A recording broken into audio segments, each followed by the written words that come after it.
سەربردەیەک لە ژیاننامەی زانستی مامۆستا عەبدوڕەحمان. مامۆستا عەبدوڕەحمان مامۆستا لە غشی فیزیای پزیشکی لە زانکۆی سەلاحەدین. بەکالۆرێسی لە فیزیا بەدەستهێناوە ساڵی 94. ماستەری بەدەستهێناوە لە بواری نانۆ ساڵی 2006. خاوەنی چەند لێکۆڵینەوەیەکی زانستیە لە بواری نانۆ و بوارەکانی تری فیزیای پزیشکی و فیزیا بەگشتی. لە 4 کۆنگرەی زانستی نێودەوڵەتیدا بەشداری کردووە. چەند کتێبێکی زانستی نووسیوە بە نامیلکەوە. پیاچوونەوەی هەڵچینینی کتێبی بعض الحقائق العلمية في القرآن الكريم هەیە لە نووسینی زەغز نەجار. فەرموو. بسم الله الرحمن الرحيم. الحمد لله والصلاة والسلام على سيدنا محمد وعلى آل سيدنا محمد. ناي بروجكتك خواص فيزيائي هندسي بيكري هيسك للشي مروف أبستراكت بويد أسفيدا كم كخواي قولة فمي أعوذ بالله من الشيطان الرجيم.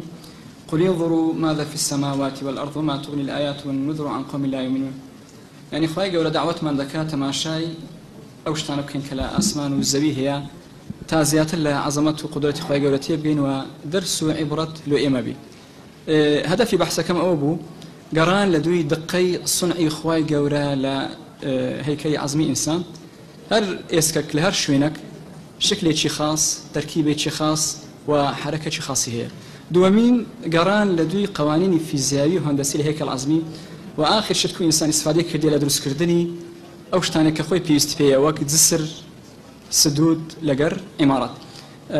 إيسك لقرآن بيروس يقدو أمثلة دينين يكمين آية كخوي قولة ترتيبي دروس كردني إيسك دكا لو آيتي دوامين كخوي قولة دفرمي أعوذ بالله من الشيطان الرجيم وانظر إلى العظام كيف ننشزها ولما دفرمون ننشزها أي نركب بعضها مع بعض ونرفعها يعني باسي والله أعلم هيكل عظمي دكا دوامي سيمين شت حديث بيغمر صلى الله عليه وسلم كباس لوي دكا كإنسان دروس زبي بيك دي لسيصته هندك هيسك آخر حديث أبي هريرة رضي الله عنه دجارك في غمر دفرمي صلى الله عليه وسلم كل ابن آدم يأكله التراب إلا عجب الذنب آخر شت كإنسان هندك بهذا لباج بينت صال لا مردني إنسان تفتت دكا إلا عجب الذنب نبي خواهي قول ديسان كزندي دكاتوا بي دس بيدكا والله أعلم لا جسم إنسان أنظمة جسم الإنسان يهزت سيستمتها كارديوفاسكولار سيستم ريسبيراتوري سيستم دايجستيف إلى آخره من لوانا تركيزم كردي تسر السكيليتال سيستم لويش عمود فقري لقر لوليم بي أو أنواع إيسك لجسم إنسان هي لون دا نوع هيسكا بيك دي وأو أنواع حركات هرمي في السليك خواي قورا لقر وظيفة كي خوي كدقون زي حركة خاصي دانا دين السر أصلي موضوع كدراسة كم أويا إيسك بيك دي لدو طبقي تشي صلب برق كبيدو قلت لي كومباكت بون أي بتريان طبقي إسفنزي كان سير يزبونها سبونجي بون طبقي تشي نرم برا لبوشاي نقطة كم كإستفادة دكين بو عادة سيرفس لو سري مفاصل وبني مساحة كي زورة لبردو السبب يكميان أويا قانة فيزياء من هي بريجر إيكوال تو هيز لسر مساحة سن مساحة زور بي أو عند الزخد لسري كم دبي معناه ويا علاقة عكسية ما بين مساحة لقر زخد أو بيا أو هيكليها القرتيا فخواي قورا حتى تأثير لسر هيسكنكا روبركي زياد كرديان دوامين نقطة دبينين الليرة لو منطقية تركيزي سبونجي بون زياترة بعكسي كومباكت بون ك ألي تماشي دكي سمشي كومباكت بون كما لخواري زورترا لبرتي لبروي مادي نرم قابليتي زياترة لو امتصاصي طاقة أقوة إنسان كتوشي مثلا عندك حوادث ذبي خود لديوار داوي يقدر سدرادة شيء دصريني زورترين نقطة كمعرضة لوشكان ناوراستي هيسكا قانوني ليفرمان هاي ليفر سيستم يعني قانوني عتلات بعربي سن نقطة ارتكاز الذراع قوة كي يدري يشتري بلا تأثير قوة أو عند بأسان تبدأ الشيء فخواي قورا لو معالجة كرين أو نقطة تيكل ديا أو كومباكت بونا تماشاي دكي لوي سمك كي لهمود زي زياترة تا إنسان لو حالتانا توشي فراكتشريان إشكال نبي بو شكل عظام إسناد فخذ ساق بو شكل إسطوانية لبروي استوانة دوشتي تيدا يكميان بكمترين مادة بقوترين هيكل دروز ذكي دوامينيان شكل إسطواني لهر لايك قوة لوي بي بنفس مقاومة موازهيدك بونا بوريكتانجولر بو نوعا أو نوعا قوة تشيزور بسيط ناوراسي دشتيني أما قوة تشيزوري دبي لسروا بيشتيني يعني شكل آي بيم بل راس ناوراس بزحمتي دشي أما دو قوتي بعكس بينا تماشي دكي زور ببسيطي دشي فأوانا أجر سيريكن سن مجموعة قوة تأثير بكاتسر هيسك بنفس قوة يعني بنفس مقاومة موازهيدك بو ناوتشي هيسك بوشة بطالة لماذا جوف العظام فارغ ما عدا من أوردة أعصاب سبب كي أويا قانون هندسي معناها دو بوري بينا نفس دايمتر نفس طول يكشن ناوتشي برا يكشن ناوتشي بطالة شيها قوتي زياتي لديوية بشتي أوي ناوتشي بطالة يان برا لهندسة فير وين أوي ناوتشي بطالة قوتي زياتي لديوية لو سنك مازالي تسمعنا ويتي داي فإذا الالتواء لوي أوي كناوتشي بطالة قوتي زياتي لديوية أقر تماشي السري مفصل بكي دبيني خطوطي كومبريجن متزخد لقر شت هي وك شيشي كونكريت ولقروي سبونجي بون بموازي لقري توزيع كرايا أوج دي سان قوتي هائلي داتا تركيبي عظام ورا هيس شبينا لقر بورية شي آصن يان سيمانتو نفسي دريجي نفسي دايمتر تماشاي دكي هيسك صار زار خفيف ترى أما بين زار بقوترة سانتي مقلا إيش ليكوا سيطن تصيد كيسري أو زا وردبي الماس بقوتري ماذا بهشتن وردبي دواي كوارتز دي بششتن وردبي إيسك بقوة السيطن يدوي حتى وردبي أديقر هيكل عظيم مال آسن خواهي قولوا دروسي بكرد بايا أو كسيكا 15 كيلو زور خفيفة زور حزمي كما وزني كما دبوا 200 كيلو قوتك هاي اللي دميز بروا ودانشي وبنوي معلم تماشاي دكي هيكل عظمي زور سوكا هاي بناية دروس دكي هيكلكي 16 وزني أو بناية أو أنا كهيكل كان دبينن دينجايا سرويا 16 بناء هيكلكيا أدي هيكل الإنسان 16 تخوات شيء حزدك كهال دستيدادا نشيد الصري شيء حزب هيكل عظمي خويدك كاس حسناك 16 يعني هيت لوي سبحان الله الشركات هستاين بتقليدي أو هيكلة بقوة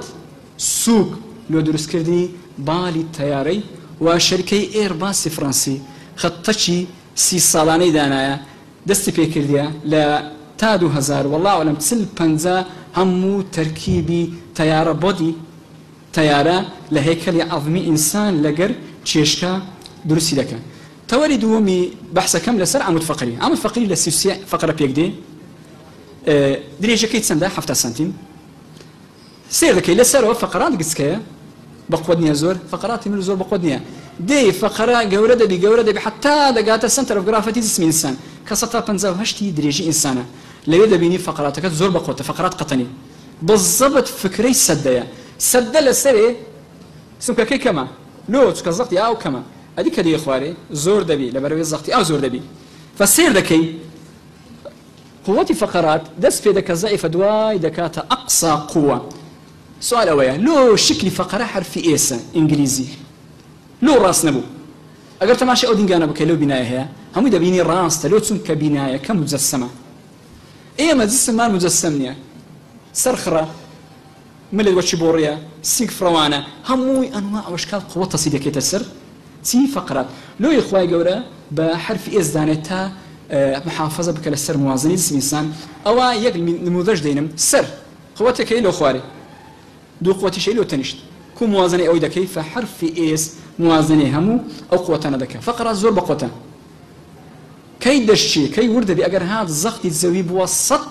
او عند زغط الزاوي زغط الزاوي يعني تي يقمة المربع واقرا حتى 6 كيلومتر دروي كهزار طن هوايتي ده او هيك زغط الزاوي ادي اگر بكينا صد زغط الزاوي بنزي قوتي او بنزي يق نيوتن بدل مليون نيوتن او فقره دشي نفس تركيبي فخف تماشای دەکەی سپۆنجی بوون تەرکیزەکەی لە ملکەمە کە دەیە خوارێ تەرکیزەکەی زۆر دەبی لۆ تا زیاتر تاقە و قوەی بمژی خوای گەورە هەموو حرکاتی جسم تحدیدی کردیە من لەبەرچی لەبەر نخاع شەوکی لەناو فقرات حفظ کرایە ئەوە ئەگەر شتێکی بەسەرەت ئەتوو تووشی شەلەل دەبی من 25 دەرەجە لەوێ هەیە بسوڕێ لەوەی زیاتر نی بزولێ سینک 160 قەتەنی 100 لەوەی زیاتر ئەوە تووشی حاڵەتی تأثیرێکی زۆر لە نخاع شەوکی دەکات لەوەی مهمتر کە ئەتوو دەزولێ دەستوڕەی هەڵدەستی ما بين فقرات ديسك بيك هاتيا لنو طبقة يقل طبقة كان كريستال ستراكشري هي كبقوتي دكا فقرات سن تحمل يزخد زي دكا سطاسي زياتر أو خضروف كان تحمل دكا خواهي قورا تاهيس كتب آساندي بزولي شتيشي دانا ساينوفير فلود ما بين مفاصل كان بلاستيك معامل احتكاكي تسند هاوكوكي ليخشن 0.8 بفر كذا باري الشخطية تناتاني بروي نكون بكوي تسندا 0.5 أدي معامل احتكاكي سائلة كتسندا صد زار لبفر كم ترى يعني تقريبا صفر أقل صفر من سناتاني بروا صد زار لمعامل احتكاك جديد كم ترى هر أول دنا خير خواهي قورا تغليفي سري مفاصل كده بدوشت يكميان أو كارتلجا كنا لوسنيا لو كنا لماذا وجه الخضاريف خشن أجر هذا زغطك بكرة باي ما بين دو هيسك سائل ساينوفيال فلود دسوتا يشتكن أو هيسك بهيسك دكت دخورا خواهي قورا كوني كردي أجر زغط كرا سائل كان دستناو كنا كان دوامين نقطة لبين خضروف طبقتش دهني دانا أو ديسان مساعدي قلة الاحتكاك لهيك عظم إنسان دون خلايا معناه خليك هيسك دروز دكا خليك هيسك لناو دبا أوستيوبلاست بيش عمري تسلسال أو خليه بنادك يشكي زياتره باش تسلسال أوستيوبلاست صدزار إيشي لا أوستيو بلا سريعترا خواهي قولا للسلزمان حضرتي زكريا قال ربي إني وهن العظم مني واشتعل الرأس شيبا ربط الوهن العظام مع التقدم في العمر سير لكن كإنسان توشي أوستوبروس يعني هشاشة العظام آفرت لسي آفرتك توشي هشاشة العظام دبي لبين زين لحفظ بياو توشي أو حالتي دبي كلمة يوهن يعني اشتكناه وشي خرابي أقر تماشي دو حالاتي بكن هيسكك شي طبيعي زمعت هيسكك كتلة نامينة عفوا كتلة نامينة كأنما ناوتشي خرايا فتفسير جلالين لقر قرطبي يعني سبقت علمية لو عند فرمية ضعف العظم جميعه كتوجد من هميان توجدبا إنه لم يهن منه بعض عظام ولكن كلها كلمين نانو تسند نانو لا يكسر كنينو كتسند ريش دبي أو يك نانو نانو دكا سي أتوم يعني متر تقسيم مليار تزيبك أو دكاتيك نانو طبيعي إنسان سي صالي أخير لجيمة عالمة ياباني تواني أسلاكي نانو يدرسوكا نانو بارتيكل لو فحص كردني مروني ريد بلاد سيل يعني كاملة للسر پشتی میش و پیشکیان دانه لو مسائلی تجسس باقلا چبینا حجمك 1 سنتيمة بيكدبش أسفل القمل 1 مليمتر تقسيم الصد زبكة دايمتري برت تقسيم الصد زبكة حجم البكتيريا تقسيم الصد زبكة فيروس تقسيم الصد زبكة دكاتا حجمي مولكول سيركا تسن جتسكيا نانو أو علاقة يبقى بنية عظام سيركا خواي جورا كو عظامي درستيا بتقنية نانو بارتكل دقرين كومباكت بون ثلاث بيكاتيا لا أوستيون لقر هافشتون شنا سند قطركي دا إلى 500 مايكرومتر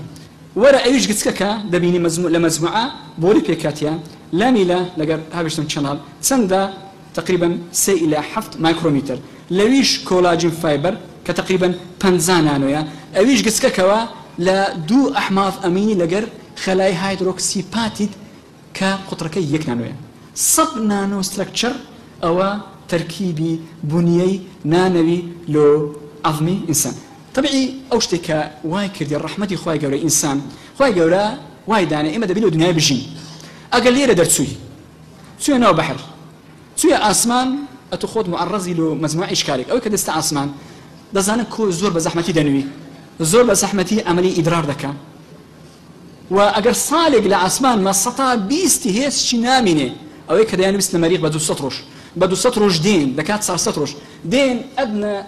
ضربة هيس شان دشي تونك استطاع بيز زيادة هيس شان مايا خوان جولة جاذبية داناي لو أو محافظة كردني هيس شي إنسان ناو بحر لو ماسي هيس كاني نرمى دخل خلط جاذبية اللي هي يعني توليرة بروي إلا وقت برادرك دلي ليرة أجر بتسي إلا دبي بوريك لجر خد بي ما وزجي ذاك بوريك تبيسته دتي عسمان بوري دتي أنا إلا دبي بوريك اللي جربي آخر شيء إنسان باش دراسي تشزور فكر ينكر ما دام هيسك أو بنية بقوتي هي إملو فكرنا كين بردزيك بكين بردزي إيفل هر أو بحثك أبو did you know the evil tower was inspired by your family لصاني فكري بردز إيفل إلها مكان لوهات لا أظمي فخف أو عنده مشكلة يعني هبو بردز إيفل ده هزرتن أصنا ودريجكش تقريبا 620 متر أو كمية هائلة لحديد رادوستي دو مشكلة يعني هبو مركزي تقلادة سيانا دواي مقاومي هوا فكر يعني كالقوتيان تصميمي سبونجيبون باشترين الشكل لو درس كردني بردز إيفل لقر تركيبي هيكلي فيمر يعني فخذ إنسان توانيان يكلا عزائب الدنيا 7 درزبكن وأخيرا شكرا على الإصغاء والسلام عليكم ورحمة الله